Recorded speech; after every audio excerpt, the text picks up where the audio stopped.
demora. Lo que viene a continuación es la presentación del libro. Vamos a presentar el libro Islas de Palabras, Cuba y el Caribe en traducción de Marcela Solinas. Es un libro publicado por Biblion Ediciones en el año 2023. Marcela es doctora en Cultura de los Países de Lengua Ibérica e Iberoamericana por la Universidad de Nápoles La Orientale. Es además profesora en Lengua y Literatura, en traducción española, también en la Universidad Gabriele D'Annunzio de Scienza Pescara, y además acaba de ser nombrada profesora titular de la Universidad de La Orientale en Nápoles. Marcela tiene una trayectoria larga y hermosa y muy fructífera además de colaboración, de trabajo conjunto con académicos cubanos y con instituciones cubanas también en las áreas de trabajo en las que ella se ha ido especializando, fundamentalmente en estudios sobre traducción, en estudios culturales en el Caribe y además también en estudios sobre análisis del discurso. Como parte de ese trabajo de colaboración con instituciones cubanas, específicamente ha realizado un trabajo largo y productivo con Casa de las Américas, y como resultado de ese trabajo justamente, un resultado de ese trabajo es justamente el libro que se va a presentar hoy, y también con la Universidad de La Habana, donde Marcela ha ofrecido algunos cursos, algunas charlas y ha encauzado algunos proyectos de colaboración conjunta también. Bueno, lo que hemos preparado es un video. Marcela nos envió una presentación suya del libro, un video breve hablándonos del libro, y después, entonces, Jorge Fornet, director del Centro de Investigaciones Literarias de Casa de las Américas, hablará con un poquito más de detalle sobre la significación que tiene este estudio, esta investigación de Marcela para Casa de las Américas y también para los estudios de la cultura cubana en sentido general y de la cultura caribeña en relación con el fenómeno de la traducción específicamente.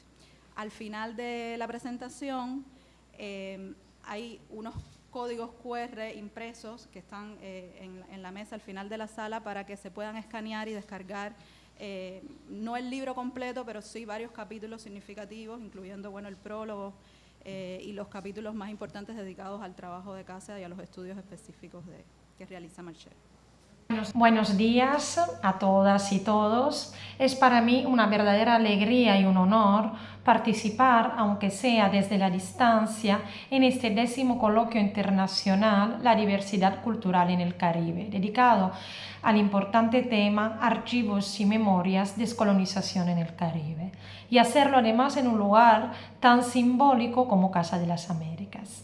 Quisiera comenzar agradeciendo sinceramente a todo el grupo organizador del coloquio y en especial a Camila Valdés León, directora del Centro de Estudios del Caribe, por su generosa invitación y su labor en la promoción del pensamiento crítico caribeño. También agradezco de corazón al director de la revista Casa de las Américas, Jorge Fornet, por haber dedicado su tiempo a la lectura de este trabajo, y a la profesora Idea Arango, quien acompañó esta investigación desde sus inicios. Este libro, Islas de Palabras, nace del cruce de intereses que me acompañan desde hace años. Por un lado, los estudios de Cuba y el Caribe, por el otro, la traducción cultural.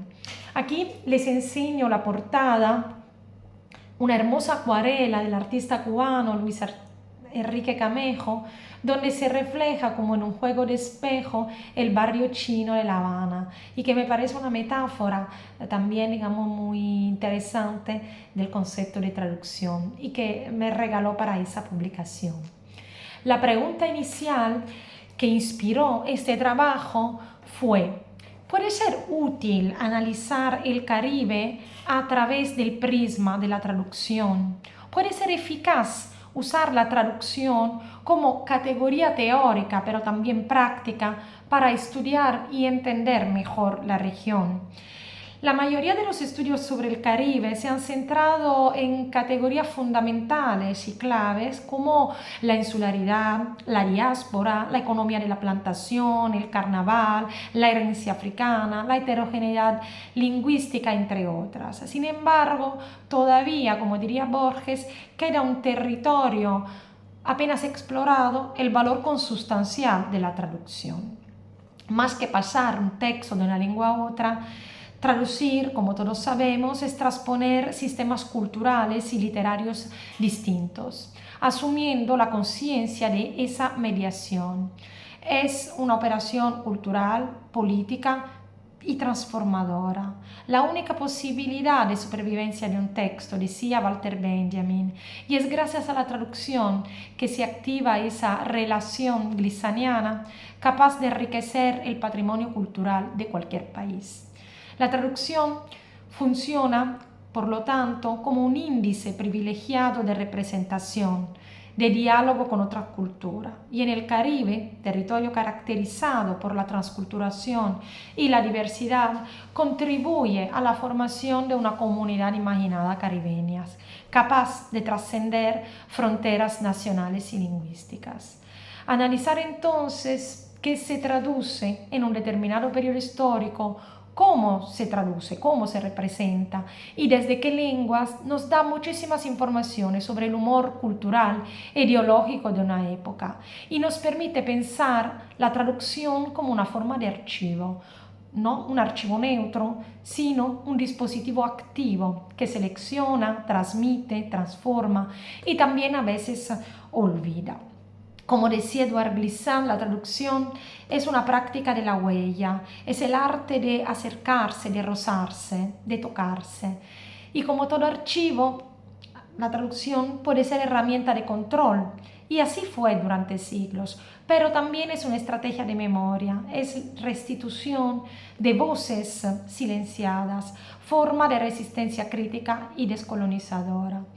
Estudiar cómo se nombra el Caribe en las publicaciones cubanas, por ejemplo, permitió, como a través de prismáticos invertidos, ver la diversidad lingüística ya no como la maldición bíblica de Babel, como fragmentación, obstáculo, sino como una riqueza plural, un acto de resistencia a la homogeneización. Y una parte central del libro está dedicada al papel que jugó y sigue jugando Casa de las Américas como archivo vivo de las memorias caribeñas en transformación. De hecho, sin la operación cultural de Casa, las resonancias del discurso antillano serían hoy mucho menos nítidas y ese libro no existiría. Porque es gracias a las publicaciones de la revista Casa, las publicaciones del Fondo Editorial, el Premio Literario, los encuentros, se ve claramente cómo la institución cubana articuló desde sus inicios también a través de la traducción una red de pensamientos y creación descolonizadora entre el Caribe y América Latina. Su política editorial acercó las voces del Caribe anglófono, francófono, nederlandófono, creol al lector cubano y latinoamericano en general y ayudó a imaginar un Caribe relacional más allá de las divisiones coloniales. Fue seguramente una operación pionera en una región, el Caribe, con escasos recursos editoriales.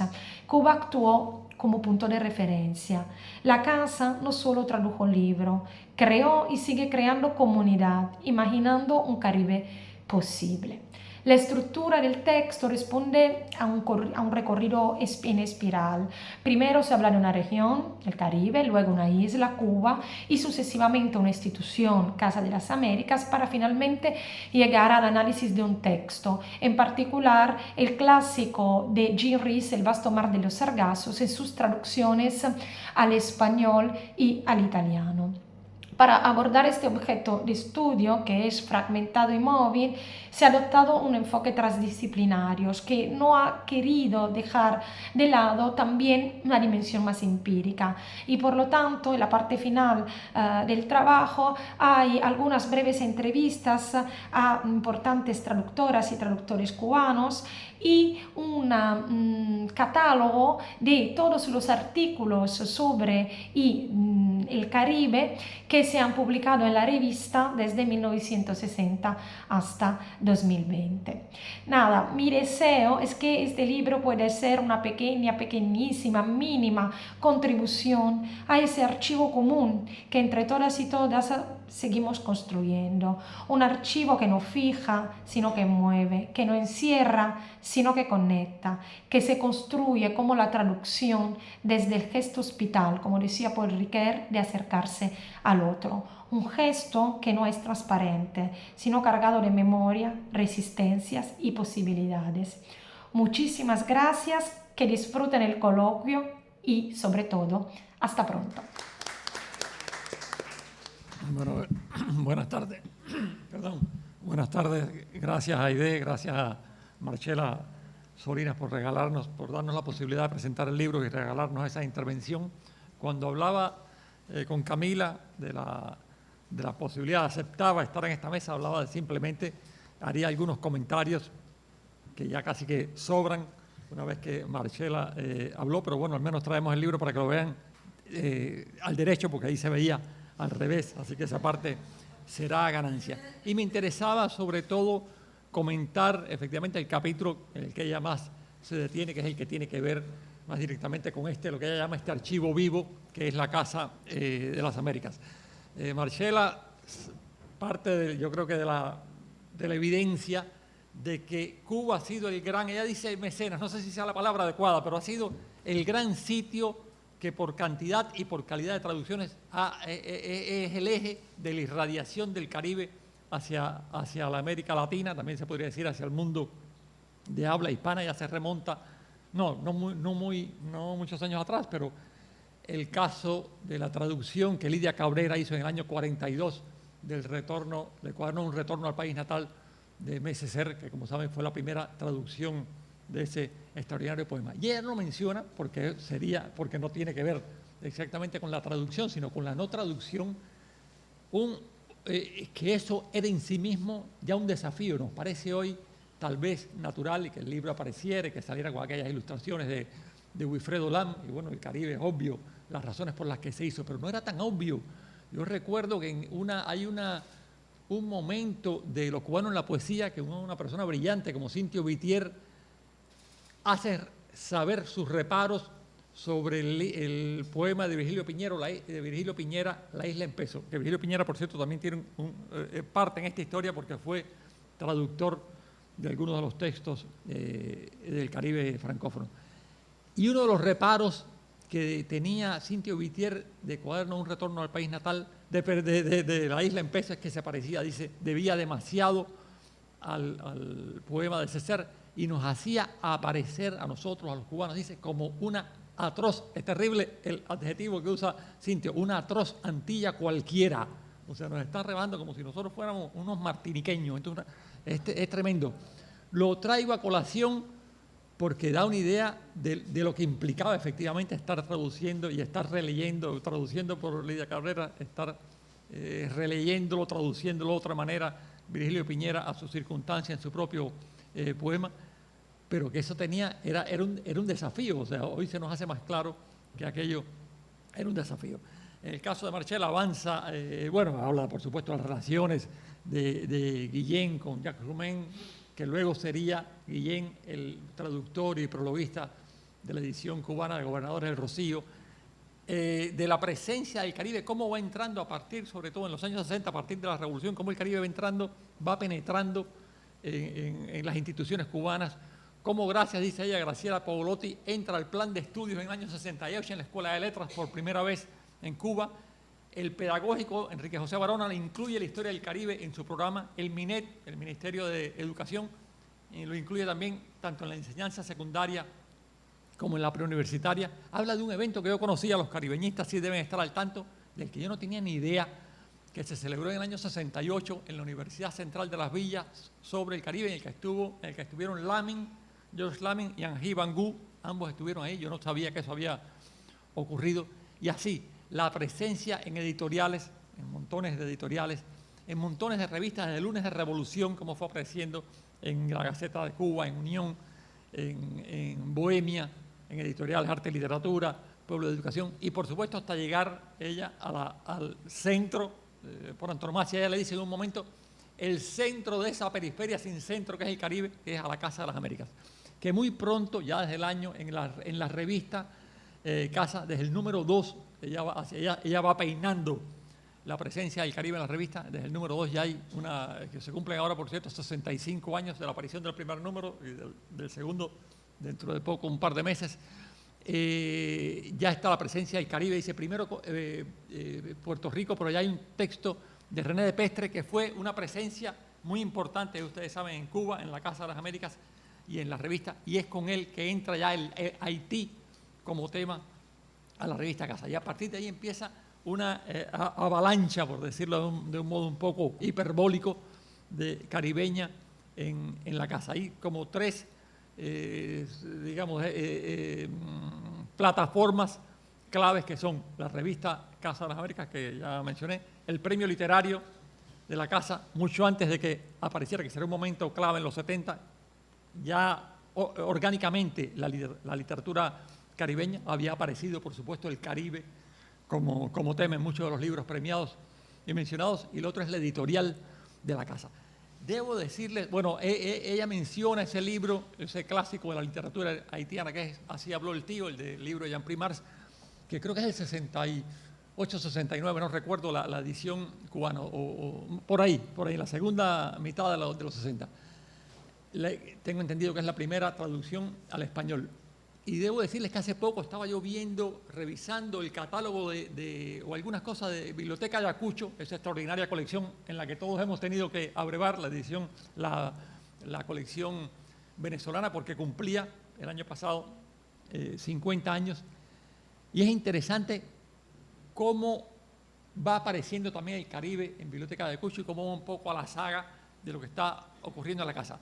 Esto no tiene sentido, no lo estoy diciendo a nosotros se nos ocurrió primero, no es ese el sentido, sino cómo va ocurriendo, cómo va transcurriendo la presencia del Caribe. Hay muchas cartas de Ángel Rama, ahora han aparecido recientemente las cartas de Ángel Rama, que ustedes saben que fue una presencia, fue importante en la Casa y fue más importante aún en Biblioteca Ayacucho. Rama había ayudado a consolidar aquí una colección, que es la colección que se llamó primero Colección Literatura Latinoamericana de Clásicos de la Literatura, y en el año 2007 se rebautizó, haciendo honor a la realidad, no solo a lo políticamente correcto, sino al hecho obvio, como Literatura Latinoamericana y Caribeña. Bueno, esa colección, que es donde apareció Así habló el tío, donde apareció el libro volumen llamado Poesías de Mesecer y muchos otros autores caribeños. Hay cartas de Rama haciendo énfasis en que Biblioteca Ayacucho no puede dejar de publicar esos libros. Gobernadores del Rocío, que ya la Casa los había publicado muchísimo antes, cómo fueron apareciendo años después en Ayacucho. Repito, no se trata de decir una cosa ridícula, a nosotros se nos ocurrió primero, sino para que se entienda cómo han sido estos procesos culturales. En cuanto a la revista Casa, hay un número muy importante que ella menciona, que aparentemente no tiene que ver con el Caribe, porque se llama África en América, es el número 36-37 del año 66. Hay que pensar lo que estaba ocurriendo aquí, conferencia tricontinental, luego la ola, todo el movimiento de descolonización y de redescubrimiento de Cuba dentro de un contexto mayor. Ya a nadie se le ocurriría decir que nos comparaban con una atroz Antilla cualquiera. Y se hace ese número 35-36, que es ya una especie de clásico de África en América, en que están tanto autores, o sea, está pensado sobre todo para autores de ascendencia afro en las Américas, aunque hay también autores africanos, y hay por supuesto mucha presencia del Caribe.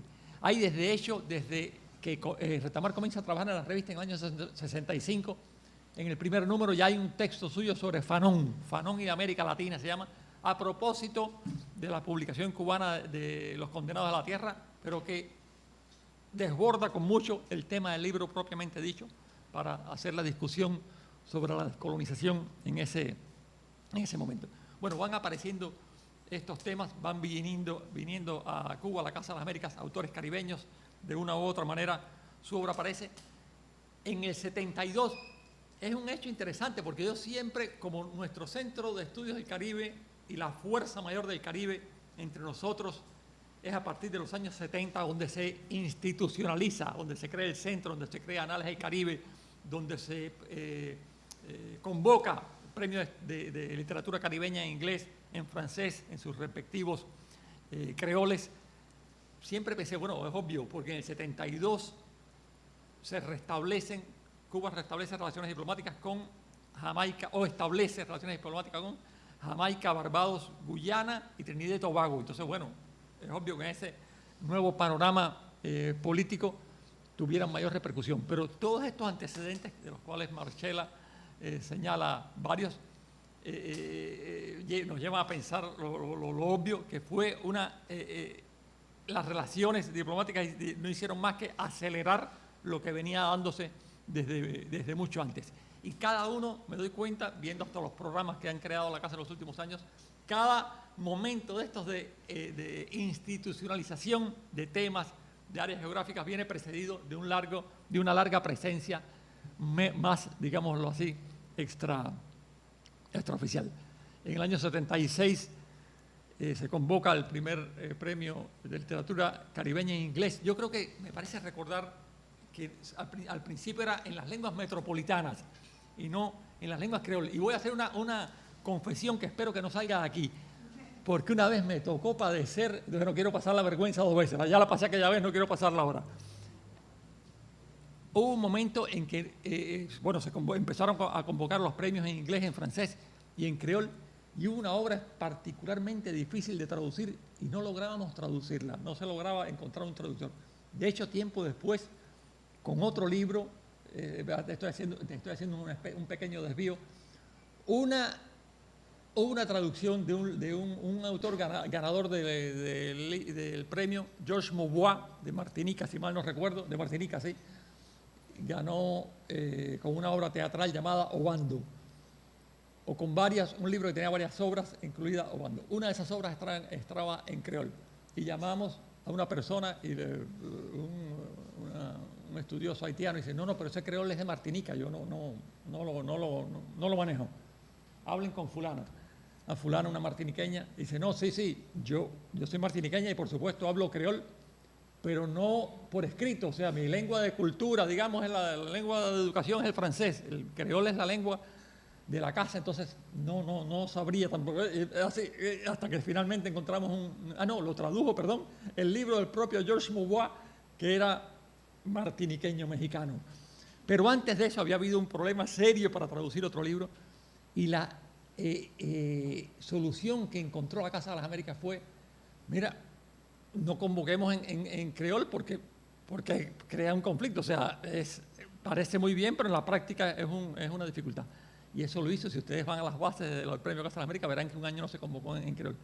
Y hubo aquí una mesa, recuerdo, durante los días del premio, en que me tocó la ingrata tarea de estar encaramado aquí arriba, como hoy es más grata, y alguien del público se levantó y me puso, para decirlo como pronto y mal, de vuelta y media, como la Casa de las Américas. Yo traté de darle esa explicación, y dice, pero la explicación que usted me está dando no tiene sentido. O sea, están poniendo un tema político y cultural de primer orden, lo están sacrificando por un tema pragmático que no supieron resolver. Entonces, bueno, ahí nos dimos cuenta de que efectivamente teníamos el compromiso, o sea, había un compromiso de la Casa de las Américas con esa traducción cultural y con la traducción literaria del creol, aunque no supiéramos a veces cómo resolverlo. Pero bueno, les digo, se resolvió poniéndolo de nuevo, y desde entonces está el creol otra vez, y allá no recuerdo cómo aquel caso fue. Entonces, digo, para ver los desafíos que implica abordar el tema del Caribe. Hubo también un número de la revista, no me detengo más ya porque sé que hay otras prioridades, pero hubo también un número de la revista que es interesante porque es del año 75, que es el número 91, que se llama de las Antillas de habla inglesa. Las Antillas de habla inglesa. Es un número extraordinario también, se los recomiendo. Hay algunos de los textos clásicos, digamos, sobre el tema, y fue también muy importante para América Latina, o sea, la divulgación en ese momento. Todo lo que llegaba de Cuba era, por supuesto, muy leído con fruición, y más estos temas que no eran conocidos en el resto del continente. Entonces, la Casa servía como ese traductor, como ese puente, como ese mediador, como ese archivo, para decirlo a tono, con este encuentro. Yo no me voy a detener, por supuesto, en lo que hace el propio Centro de Estudios del Caribe, lo que hace Anales del Caribe. Lo que hizo Santiago no lo mencioné también, por supuesto, la Casa del Caribe de Santiago, pero es eso, o sea, es esa labor de traducción permanente y de puente y de establecimiento de redes entre personas, entre caribeñistas y personas que no lo son, que apenas nos empapamos aquí un poco del asunto. Y la posibilidad, eso sí, de que la casa sirva, eso yo creo que es el libro, eso hay que agradecerle a este libro que me parece necesario, que sirva como pivote para estos mundos. Ella mencionaba un capítulo final en que es muy interesante porque coge el libro El vasto mar de los sargazos de Jan Ries y dice, nosotros sabemos el qué, el cuándo y el por qué. Nos falta el profesor que habló hace un rato hablaba de estas preguntas, el qué, el por cuánto, el por qué, pero él dice, nos falta el cómo. Y a mí me interesa saber cómo se traduce y por qué de esa manera. El vasto mar de los sargazos en la edición cubana, que por cierto tiene un prólogo de Eliseo Diego, no recuerdo de quién es la traducción, pero tiene un precedente en este número de las Antillas de habla inglesa, el 75, dice, por primera vez en la historia se tradujo al español un fragmento de esa novela. Bueno, cómo se tradujo en La Habana, cómo se tradujo muchísimos años después en cátedra en Madrid y cómo se tradujo al italiano. Y ella puede sacar conclusiones muy provechosas de esas respectivas traducciones, porque las traducciones también dicen cosas, o sea, no solo hablan sobre el libro traducido, sino, y ni siquiera sobre el traductor, sino sobre el contexto y el público al que se dirigen esas traducciones. Entonces, se crea también el Caribe y la traducción, la manera de entenderlo, sirve para entendernos un poco a nosotros mismos. No me detengo más, tengo otros apuntes, porque yo sé que lo que queremos es salir a hablar de estos temas, así que disfruten el libro, por lo menos parcialmente, Isla de Palabras. Me parece muy bonito, la verdad. Ella dice que es una acuarela, pues sí, una acuarela, si ella lo dice. Y muchísimas gracias a ustedes y que disfruten su lectura.